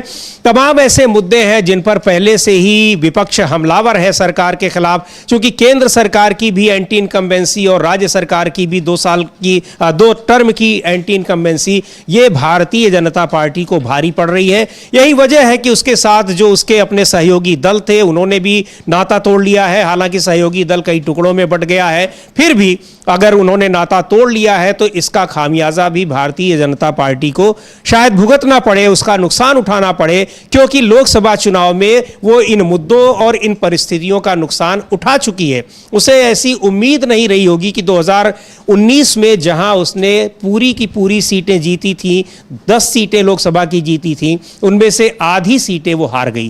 5 सीटों पर उसको हार का सामना करना पड़ा। निश्चित तौर पर इसके पीछे अग्निपथ योजना, महंगाई, बेरोजगारी, किसानों का आंदोलन और खास तौर पर इन रेसलर्स के साथ पिछले 1 साल से जिस तरह का सलूक हो रहा था, ये अपने न्याय की लड़ाई के लिए संघर्ष करना पड़ रहा था और फिर भी इनकी बात नहीं सुनी जा रही थी। वहां से दिल्ली के जंतर मंतर से इनको भगाया जा रहा था, घसीटा जा रहा था। वो सारी तस्वीरें लोगों के दिमाग में बैठी हुई थी और लोगों ने वोट की चोट के जरिए सरकार से अपनी नाराजगी दिखाई। वही चीजें अब दिखाई पड़ रही हैं, खासतौर से जो पीड़ित रेसलर्स थी, विनेश फोगाट खास तौर पर, यदि वो कांग्रेस पार्टी से चुनाव लड़ रही है तो वो सारी चीजें एक बार फिर ताज़ा होने वाली है। बिल्कुल ताज़ा होने वाली है। और उसमें एक और समीर जी, एक और घटना एक उसका जिक्र किया जा सकता है। अभी जो ब्रजभूषण शरण सिंह है वो दिल्ली हाईकोर्ट चले गए थे कि उनके सारे मुकदमे लिए, उस पर जो हाईकोर्ट ने टिप्पणी की है वो बड़ी है विचारणीय है। और ये मुद्दा भी बन सकता है कि क्या अदालतों को भी अब दबाव में लेने की कोशिशें की जा रही हैं। तो यानी विनेश फोगाट का मसला एक बड़ा मसला हरियाणा के लिए बन जाएगा और भारतीय जनता पार्टी को इसका जवाब देते नहीं बन रहा है। प्रधानमंत्री खुद इसका जवाब उत्तर देने की स्थिति में नहीं है। और भारतीय जनता पार्टी का मतलब ही समीर जी इस समय प्रधानमंत्री नरेंद्र मोदी हैं, क्योंकि हरियाणा में कौन अध्यक्ष है और कौन मुख्यमंत्री है कोई नहीं जानता। सभी राज्यों में है, बिल्कुल सभी राज्यों में यही स्थिति है। यहाँ भी अगर उत्तर प्रदेश में भी है तो यहाँ भी स्थिति यही है कि सब कुछ सबके लिए सब कुछ मोदी जी करते हैं। सबसे ज्यादा विजनरी वही है। जब सब कुछ मोदी जी करते हैं, अच्छा भी सब मोदी जी करते हैं तो बुरा भी तो मोदी जी करते होंगे फिर। या अच्छा अच्छा मोदी जी करते हो, बुरा बुरा सब राज्यों के नेता करते हैं, ऐसा तो नहीं हो सकता ना। तो अच्छा बुरा सब कुछ मोदी जी करते हैं। भारतीय जनता पार्टी के भीतर वही तो झगड़ा चल रहा है कि अब जब 2019 के चुनाव में आप 330 सीटें ले आए, 303, और जब आप 240 सीटें ला रहे हैं 2024 में, तो उसकी जिम्मेदारी कौन लेगा? और पिछले चुनाव से कहीं ज्यादा ये प्रधानमंत्री के फेस पर लड़ा गया चुनाव था, लेकिन वो जिम्मेदारी वो नहीं ले रहे हैं। और पार्टी के तमाम नेता, चाहे वो उत्तर प्रदेश के मुख्यमंत्री हो, नितिन गडकरी हो, सीधे तो नहीं लेकिन परोक्ष रूप से वो प्रधानमंत्री पर ये जिम्मेदारी लेने का दबाव बना रहे हैं लगातार। नहीं, बिल्कुल दबाव बना रहे हैं। और समीर जी, आप देखिए कि इस बार भी नारा जो है अब नहीं दिया गया है कि प्रधानमंत्री के चेहरे पर लड़ा जाएगा, कि हरियाणा में चेहरा नरेंद्र मोदी होंगे, कि जम्मू कश्मीर में चेहरा नरेंद्र मोदी होंगे। अब नहीं दिया जा रहा है ना। आप कोई नारा दिया जा रहा है, जैसे पिछली बार दे दिया गया था हरियाणा में आपकी बार 60 पार या 65 पार, अब नहीं दिया गया कोई पार। ये तो कहा है नरेंद्र मोदी ने ट्वीट करके, ना चेहरा दिया जा रहा है ना नारा दिया जा रहा है, ना चेहरा ना नारा, ये कुछ नहीं दिया जा रहा। तो आप समझ सकते हैं कि कैसे पहले ही बैकफुट पे एक तरीके से भारतीय जनता पार्टी आ गई है, और नरेंद्र मोदी का चेहरा बचाने की कवायद जो है वो सब की जा रही है। वो हरियाणा के चुनाव में भी, जम्मू कश्मीर के चुनाव में भी, और आने वाले विधानसभा चुनाव जो होंगे वहां भी की जाएंगी। तो ये जो चीजें भारतीय जनता पार्टी के अंदर चल रही हैं, वो भी चीजें देखने की। इधर राहुल गांधी ने जिस तरीके से खासतौर से हरियाणा को लेकर के जो दांव चला, कि एक तो उन्होंने आम आदमी पार्टी को अपनी तरफ से खुद हाथ बढ़ाया कि हम आप से आइए समझौता करें, और उस पर बातचीत चल रही है, वो लगभग फाइनल होने के स्टेज पे। दूसरा कि विनेश फोगाट और बजरंग पूनिया का कांग्रेस के टिकट पे चुनाव लड़ना, अभी तक जो खबर आ रही है कि वो बादली से लड़ेंगे बजरंग पूनिया, और जुलाना से विनेश फोगाट, ये खबर जो आ रही है सूत्रों के हवाले से अभी हमारे पास जो खबर है, हालांकि अभी कोई उसकी पुष्टि नहीं हुई है, जब होगी तब बता दिया जाएगा। तो ये साफ तौर पर जाहिर करता है समीर जी कि कांग्रेस ने पत्ते बहुत अच्छे से फेंटे हैं, और कांग्रेस के इस दांव से जो राहुल गांधी का जो नया दांव चला गया है, आम आदमी पार्टी के साथ समझौता करना, यानी वोटों का बंटवारा जो है वो रोकने का काम राहुल गांधी ने कर दिया, और नए लोगों को नया खून लाने। और देखिए, राहुल गांधी लगातार समाज के विभिन्न वर्गों से मिल रहे हैं, बातचीत कर रहे हैं, युवाओं से मिल रहे हैं, जो समस्याएं हैं उनकी वो सुन रहे हैं। तो ये खेलों को लेकर के जो उन्होंने अभी भारत जो यात्रा निकालेंगे, वो भी उन्होंने नेशनल स्पोर्ट्स जो था उस पर ट्वीट किया उन्होंने, यानी खिलाड़ियों की समस्याओं को लेकर के भी वो किस तरीके से बात कर रहे हैं। तो ये खिलाड़ियों में एक बड़ा संदेश जाएगा। और हरियाणा समीर जी खिलाड़ियों का प्रदेश है, बिल्कुल किसानों का, खिलाड़ियों का, युवाओं का और जवानों का, चारों का प्रदेश है। तो यानी चारों मसलों पर राहुल गांधी फोकस कर रहे हैं।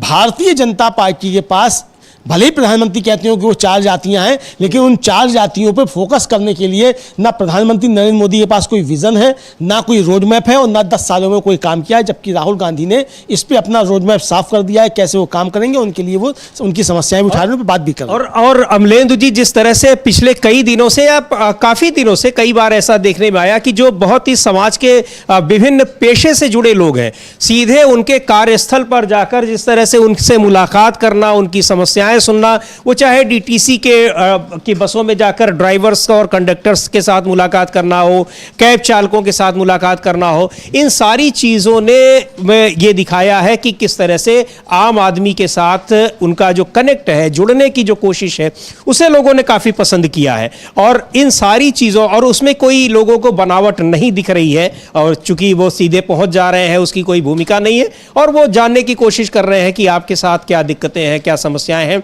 जो समस्याएं हैं सरकार को उसे पूरी करने की मांग भी कर रहे हैं।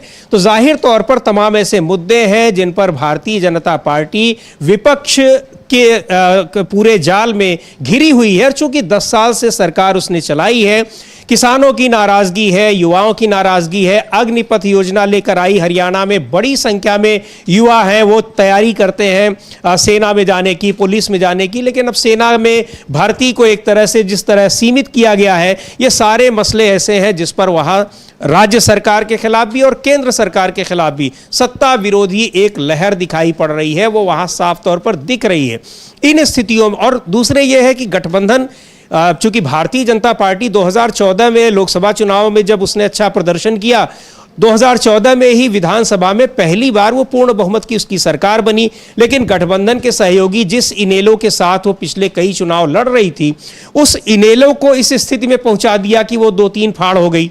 अब वहां इस चीज को लेकर भी नाराजगी पार्टी के भीतर है कि स्थानीय पार्टियों को उसने तोड़ने का काम किया। इन सारी स्थितियों में एक इंडिया गठबंधन की मजबूती उस पर और ज्यादा भारी पड़ती दिखाई पड़ रही है। बिल्कुल समीर जी, काफ़ी ज़्यादा भारी पड़ती हुई दिखाई पड़ रही है। और जैसा मैंने पहले भी कहा कि कांग्रेस ने अपने कील कांटे सारे दुरुस्त कर लिए, उनके अंदर भी जो चीज़ें हैं उसको भी उन्होंने दुरुस्त कर लिया। यानी वहाँ तय कर दिया कि फेस कोई नहीं होगा चीफ मिनिस्टर का, बाद में तय होगा कौन फेस होगा चीफ मिनिस्टर का। और ये हर जगह कांग्रेस की अपनी रणनीति रहती है। और जाहिर सी बात है समीर जी कि जो हमारी संवैधानिक व्यवस्था है उसमें किसी सीएम के फेस पे या पीएम के फेस पे चुनाव नहीं होते हैं। सांसद और विधायक जो है वो अपने नेता का चयन करते हैं, वो फिर मुख्यमंत्री या प्रधानमंत्री बना करता है। जाहिर सी बात है। तो अब वहाँ जो भी दावेदार हैं तो वो अपने अपने दम दिखाएं और काम करके दिखाएं, तो जिसका होगा वो देखा जाएगा। तो यानी वहाँ तो चीज़ें कर ली गई हैं। लेकिन भारतीय जनता पार्टी जो अभी तक प्रधानमंत्री का फेस रख करके लड़ा करती थी, वो प्रधानमंत्री का फेस सामने नहीं रख पा रही है। और ये भी नहीं कह पा रही है कि क्या नायब सिंह सैनी ही उसका फेस रहेंगे या फिर चुनाव के बाद फिर कोई खट्टर आ जाएंगे या अनिल भी आ जाएंगे, ये भी अभी तक नहीं बता पा रही। तो दिक्कतें भारतीय जनता पार्टी के सामने हैं, कांग्रेस के सामने फिलहाल उस तरीके की कोई दिक्कतें नहीं है। और जो अब तक के सर्वे आ रहे हैं वो भी ये साफ तौर पर बता रहे हैं कि कांग्रेस को वहां एक एज मिलता हुआ दिखाई पड़ रहा है समीर। बिल्कुल। और सबसे महत्वपूर्ण बात यह कि लोकसभा चुनाव से पहले कुछ राज्यों में विधानसभा चुनाव हुए थे, वहां भारतीय जनता पार्टी के कई बार के मुख्यमंत्री चुनाव लड़ रहे थे, लेकिन वहां प्रधानमंत्री के फेस पर इतना भरोसा था कि इस पे वहाँ के मुख्यमंत्रियों के नाम पर, उनके चेहरे पर चुनाव नहीं लड़ा गया।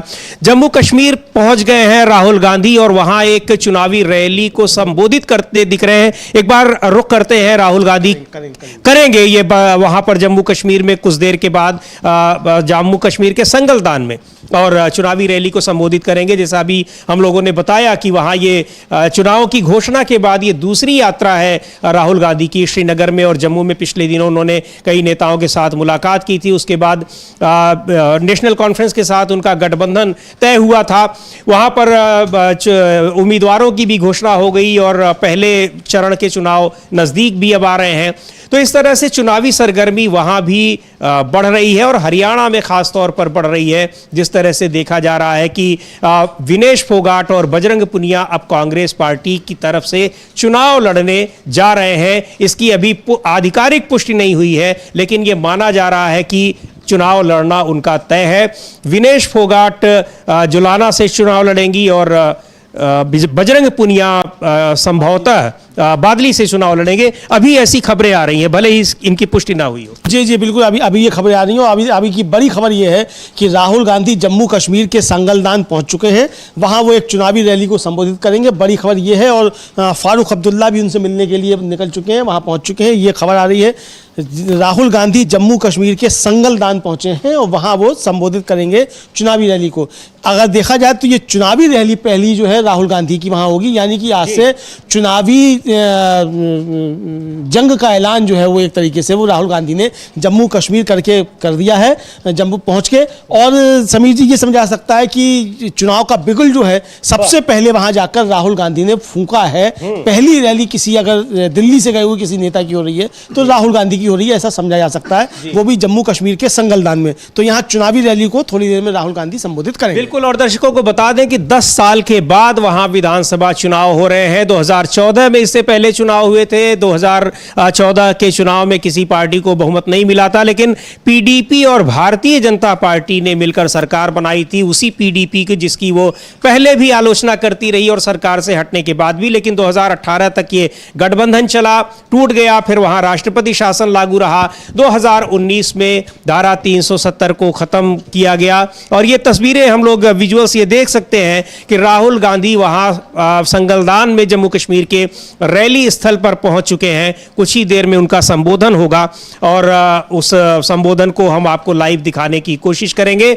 लेकिन जो अभी अमलेंदु जी कह रहे थे कि चुनावी बिगुल फूंक दिया गया है राहुल गांधी की ओर से, और राहुल गांधी की सक्रियता ये दिखा रही है कि वहां कितने कॉन्फिडेंस के साथ कांग्रेस पार्टी और नेशनल कॉन्फ्रेंस चुनाव लड़ रही है। लेकिन जिस जम्मू कश्मीर में पिछले 5 साल से लगातार वहां शांति का दावा करने वाली भारतीय जनता पार्टी है, सत्तारूढ़ केंद्र में सत्तारूढ़ भारतीय जनता पार्टी है, सरकार है, वो वहां किस तरह से चुनाव लड़ने से बच रही है, या फिर जम्मू कश्मीर में उसने 3 सीटों पर अपने कश्मीर की घाटी की 3 सीटों पर लोकसभा में प्रत्याशी नहीं खड़े किए।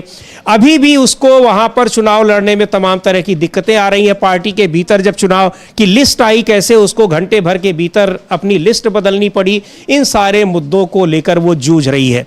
जी बिल्कुल समीर जी, भारतीय जनता पार्टी काफ़ी ज़्यादा जूझ रही है। हाँ, और पहले ही राउंड में जो देखा जाए तो भारतीय जनता पार्टी के अंदर जिस तरीके से हुआ, 1 घंटे में ही उनको अपनी लिस्ट जो थी वो वापस लेनी पड़ी। यानी 44 नाम घोषित किए, 44 नाम घोषित करने के बाद नाम वापस लिए, और फिर दूसरी लिस्ट आती है 15 की, फिर एक की और लिस्ट आती है, 16 के नाम घोषित किए। यानी वहाँ ज़बरदस्त तरीके से उठापटक भारतीय जनता पार्टी के अंदर देखने को चल रही है। एक बार रुक करते हैं अमलेंदु जी, हम लोग चुनावी रैली का संगलदान में जहां पर राहुल गांधी पहुंचे हैं, कुछ देर में वो संबोधित करेंगे। ये हम लोग विजुअल्स देख रहे हैं, कर रहे हैं राहुल गांधी। सुनते हैं राहुल गांधी क्या कह रहे हैं।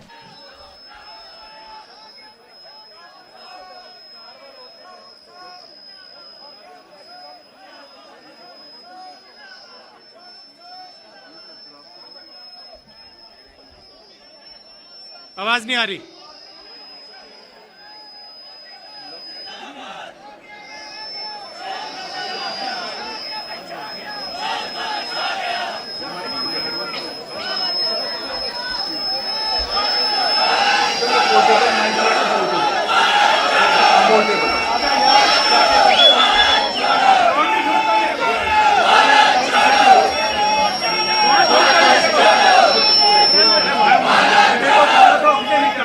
अब आ रही है, सुनाई दे रहा है अब?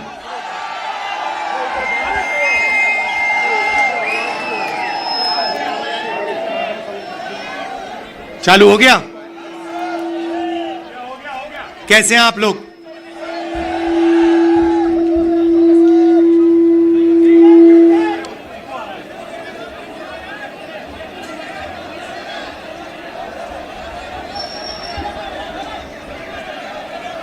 ऐसी सुंदर जगह है कि मैं अगली मीटिंग में जाना नहीं चाह रहा हूं। आपने फंसा दिया मुझे लग रहा है कि यहां अगली मीटिंग में ना जाऊं, यहीं आपके साथ 1-2 दिन रहूं।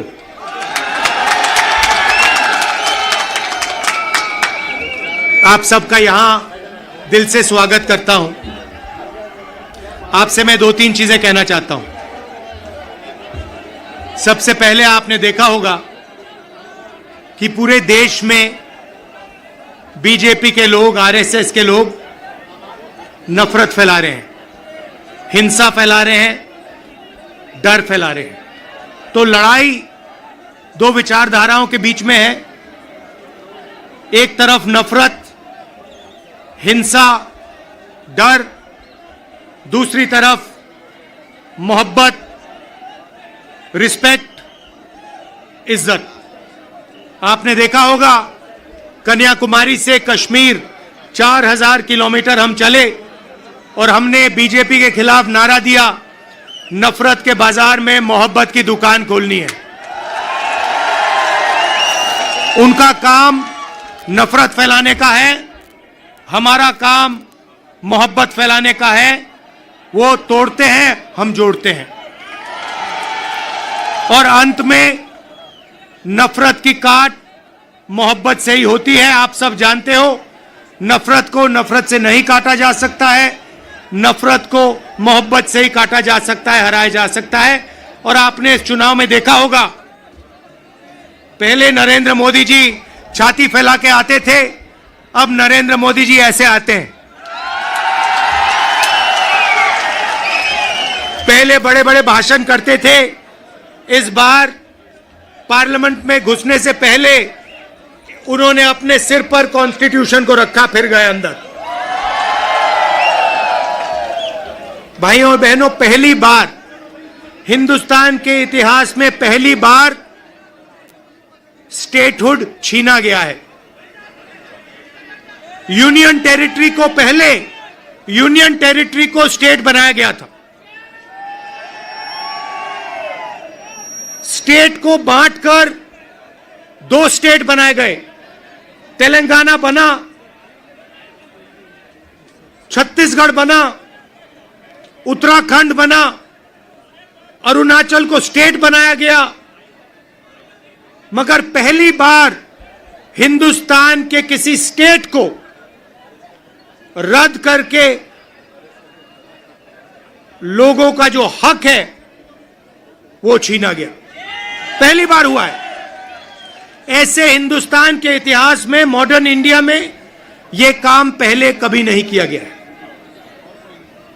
तो सबसे पहले जम्मू कश्मीर को जो स्टेटहुड है वो वापस देना है, क्योंकि आपका सिर्फ स्टेट नहीं छीना गया, आपके अधिकार, आपका धन,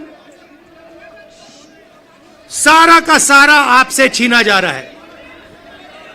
1947 में हमने राजाओं को हटाकर लोकतांत्रिक सरकार बनाई, हमने देश को कॉन्स्टिट्यूशन दिया। आज जम्मू कश्मीर में राजा बैठा हुआ है, उसका नाम एलजी है मगर वो है राजा। और जो आपका धन है आपसे छीना जा रहा है, बाहर के लोगों को दिया जा रहा है, चाहे वो आपके कॉन्ट्रैक्ट्स हो, सारा का सारा फायदा बाहर के लोगों को मिल रहा है और जम्मू कश्मीर के लोगों से छीना जा रहा है। तो हमारा पहला कदम जम्मू कश्मीर को स्टेटहुड वापस देने का होगा। हम चाहते थे कि चुनाव से पहले आपको स्टेटहुड मिले और स्टेट बनने के बाद चुनाव हो। बीजेपी ये नहीं चाहती है और उन्होंने कहा है कि पहले चुनाव होगा और उसके बाद स्टेटहुड की बात होगी। और हम कह रहे हैं कुछ भी होगा, जम्मू कश्मीर के लोगों को स्टेटहुड हम दिलवाएंगे। बीजेपी चाहे ना चाहे, इंडिया गठबंधन इतना दबाव डालेगी कि जम्मू कश्मीर के लोगों को स्टेटहुड देना ही होगा।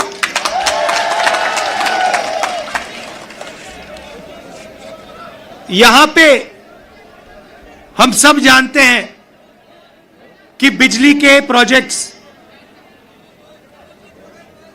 बनाए जा रहे हैं, मगर सच्चाई है कि बिजली के प्रोजेक्ट्स का फायदा आपको नहीं मिलता है।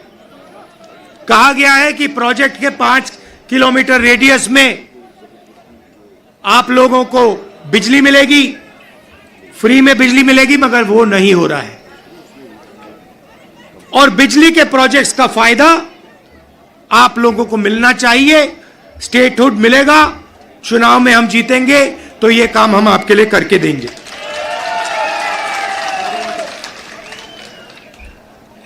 आप देश के लोगों को बिजली दे रहे हो और आपके जेब में से बिजली का पैसा लिया जा रहा है, छीना जा रहा है, ज्यादा रेट देते हो आप। यह अन्याय है, इसको हम ठीक करेंगे।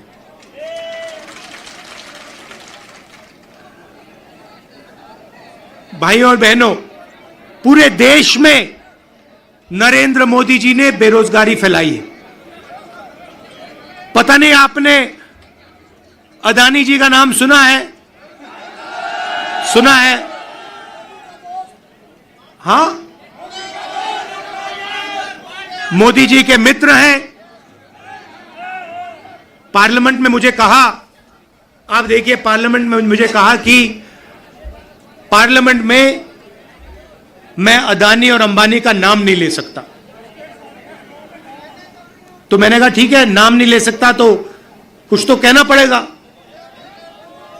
तो A1 A2 नाम दिया मैंने उनको।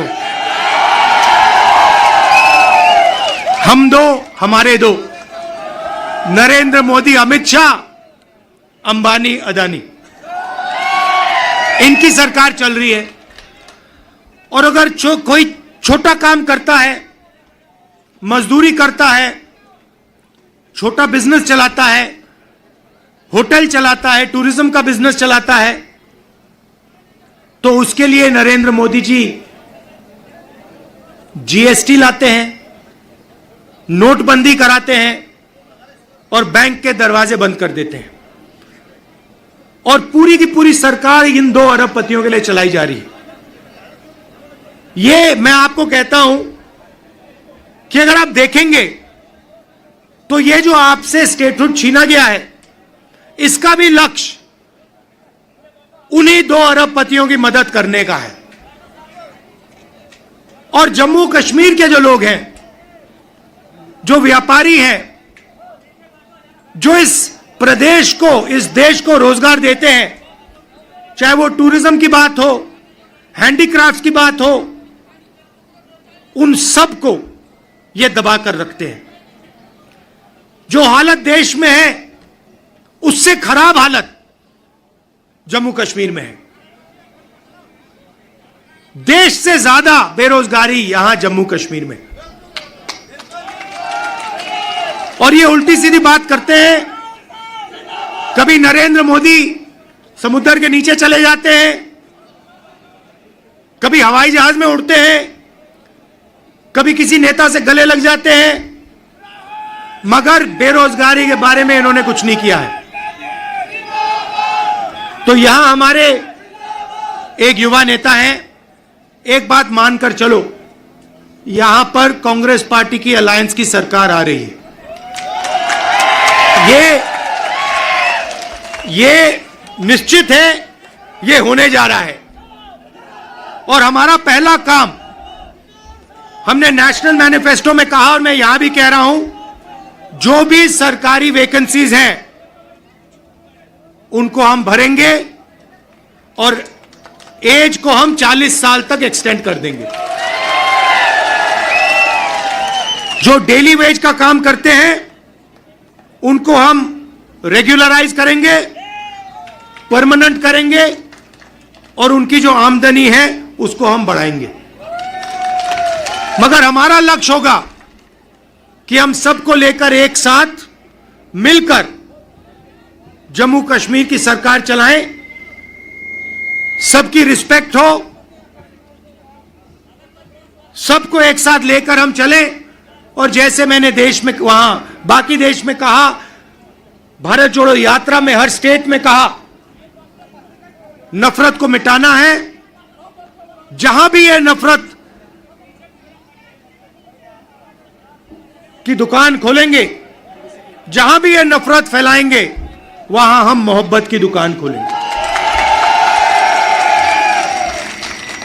आखिरी बात मैं आपसे कहना चाहता हूं, इतनी सुंदर जगह है, चुनाव के बाद मुझे यहां आना पड़ेगा। और ये जो आपने वकार जी कर्रा साहब, ये आपने जो मेरा 45 मिनट का प्रोग्राम यहां बनाया है, यह आपने मुझे ठग लिया। यहां पे कम से कम 1 दिन, 2 दिन, 3 दिन का प्रोग्राम बनना चाहिए। मुझे ऐसी जगह देखने को नहीं मिलती है। ऐसे प्यारे लोग कम से कम यहां मुझे 2-3 दिन के लिए लाइए और यहां घुमाइए।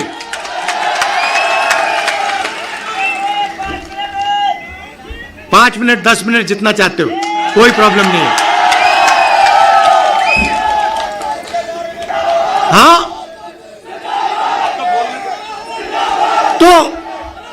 तो आपने देखा होगा, पहले कहा कि नरेंद्र मोदी को, बीजेपी को कोई हरा नहीं सकता। नरेंद्र मोदी जी कहते हैं, भैया मेरी डायरेक्ट लाइन है, भगवान से मैं डायरेक्ट बात करता हूं। और वो भी देश की मीडिया को बोल रहे हैं। अगर कांग्रेस पार्टी का कोई आए मेरे पास, जैसे कर्रा साहब आए या वकार आए और कहें कि भैया मैं डायरेक्टली भगवान से बात करता हूं, मैं उन्हें कहूंगा, भैया ऐसे करो, आप ये बात बाहर मत गलती से बोल देना, नुकसान हो जाएगा, लोग पता नहीं क्या कहेंगे। मगर नहीं, देश का प्रधानमंत्री जा सकता है, कह सकता है, भैया मैं नॉन बायोलॉजिकल हूं, बाकी हिंदुस्तान बायोलॉजिकल है, बाकी हिंदुस्तान बायोलॉजिकली पैदा हुए, मैं नॉन बायोलॉजिकल हूं, मैं डायरेक्ट भगवान से बात करता हूं। और इस चुनाव में भगवान ने नरेंद्र मोदी को डायरेक्ट मैसेज दे दिया कि भैया, आपको लगता है कि आप भगवान से बात करते हो, मगर भगवान आम जनता से बात करता है और भगवान आम जनता की राय को सुनकर काम करता है। तो हमने नरेंद्र मोदी को साइकोलॉजिकली उड़ा दिया है। मैं आपको बता रहा हूं, मैं पार्लियामेंट में बैठता हूं, उनके सामने पार्लियामेंट में बैठता हूं, पूरी कॉन्फिडेंस गायब हो गई उनकी। इंडिया गठबंधन खड़ा हो गया, एक साथ मिलकर हम लड़े, पूरी की पूरी कॉन्फिडेंस हिंदुस्तान के प्रधानमंत्री की गायब हो गई है। आप मुझे बताओ, आप देखो, उन्होंने पहले कहा कि जाति जनगणना नहीं होगा, हमने कहा जाति जनगणना होगा। अब आरएसएस के लोग कह रहे हैं भैया जाति जनगणना सही बात है। फिर वो उन्होंने कहा कि हम लैटरल एंट्री से बाहर के लोगों को सरकार में लाना चाहते हैं। हमने कहा ऐसे नहीं होगा। पार्लियामेंट में बात उठाई, थोड़ा सा दबाव डाला, बीजेपी के लोग कहते हैं नहीं भैया लैटरल एंट्री नहीं होगी। तो अब एक बात समझ लो, अब नरेंद्र मोदी हिंदुस्तान की जनता से डरते हैं और अब बस थोड़ा सा समय बचा है, नरेंद्र मोदी, बीजेपी, इनको हम सरकार से हटा देंगे।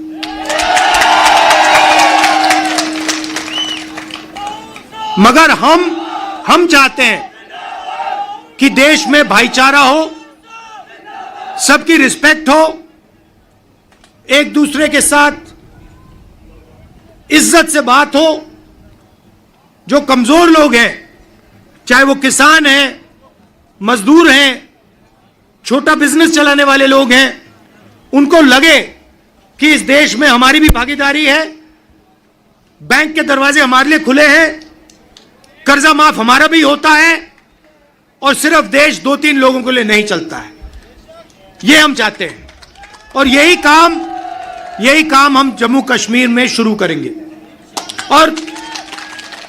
और कुछ ही समय में आप देख लेना, यहां पे ये आप वकार जी यहां पे चुनकर जाएंगे, आप जिताओगे इनको, हमारी सरकार बनेगी और ये आपके लिए पूरे दिल से दम लगाकर आपके लिए काम करेंगे। वकार जी, ये आप मुझे एक वायदा करो कि यहां पे आप मुझे 1-2 दिन के लिए लाओगे और यहां के लोगों से मतलब अच्छी तरह, जैसे ऐसे नहीं मगर अच्छी तरह मिलाओगे। गूल का एरिया बहुत खूबसूरत है। हाँ हाँ, गूल का एरिया, गूल और गूल के एरिया में मुझे वहां पे ले जाओगे। आप सबका दिल से बहुत बहुत धन्यवाद। आपने इतने प्यार से मेरा स्वागत किया। धन्यवाद, नमस्कार, जय हिंद। शुक्रिया। राहुल गांधी, राहुल जी आगे बढ़ो, राहुल जी आगे बढ़ो, राहुल जी आगे बढ़ो। जीत हमारी, इंशाअल्लाह, जीत हमारी, इंशाअल्लाह। शुक्रिया, खुदा हाफिज।